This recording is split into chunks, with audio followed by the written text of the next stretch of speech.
Welcome to spot news. నేను మీ తేజ. రాజమండ్రిలో ఒక దారుణమైన సంఘటన జరిగింది.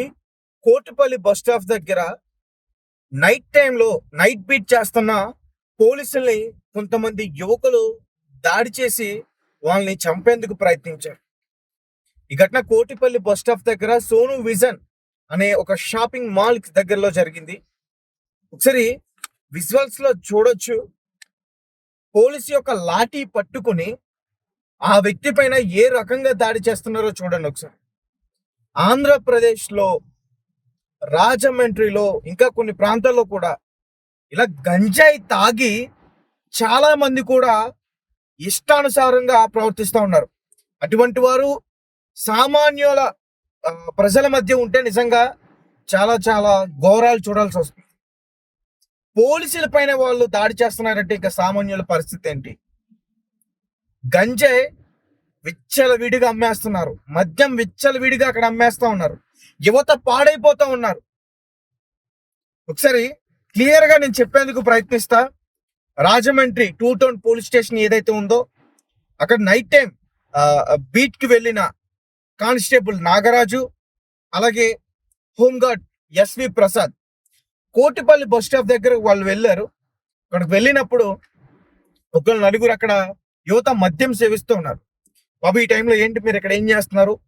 ఇక్కడ మద్యం సేవించడం కరెక్ట్ కాదు, దయచేసి మీరు ఇంటికి వెళ్ళండి అంటే, నువ్వెవరు నన్ను అడగడానికి, నువ్వెవరు నాకు చెప్పడానికి అని చెప్పి అతని పైన రివర్స్ అయ్యి అతని చేతిలో ఉన్న లాఠీ లాక్కుని, తర్వాత వాళ్ళు తాగిన బీర్ బాటిల్ ఏదైతే ఉందో అదే బీర్ బాటిల్తో తన తల బద్దలు కొట్టుకుని, కానిస్టేబుల్ది కాదు, తన బద్దలు కొట్టుకుని, నువ్వు ఎవరికి చెప్పుకుంటావు చెప్పుకో, నువ్వేం చేసుకుంటావు చేసుకున్నట్టుగా ప్రవర్తించారు.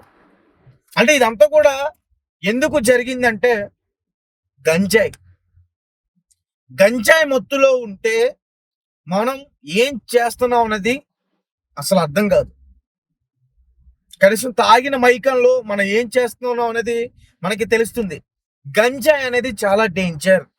గంజాయి సేవిస్తే ఖచ్చితంగా కన్న తల్లిదండ్రుల్ని చంపడానికి కూడా వెనకాడరు. అంత డేంజర్ అయిన మత్తు పదార్థం గంజాయి. రాజమండ్రి వరకు కూడా గంజాయి వచ్చేసిందంటే మరి ఇంకా ఏం చేయాలి? ముఖ్యంగా దాడి చేసిన యువత ఎవరైతే ఉన్నారో హరీష్, అలాగే దుర్గా సూర్యప్రసన్న, వినోద్ అనే వ్యక్తి ధవళేశ్వరానికి సంబంధించిన ప్రాంతానికి సంబంధించిన వ్యక్తి అని చెప్తున్నారు. ఇంకా తుంగపల్లికి సంబంధించిన ఒక వ్యక్తి అని చెప్తా ఉన్నారు. సో వీళ్ళు మొత్తం కూడా గంజాయి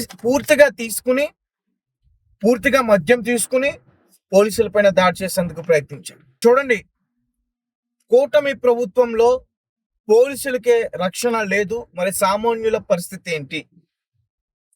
మరి దీనిపైన మీ కామెంట్స్ ఏంటి? మీరేం చెప్తారు అనే విషయాన్ని నాకు తెలియపరచండి. Thank you for watching. Thank you so much.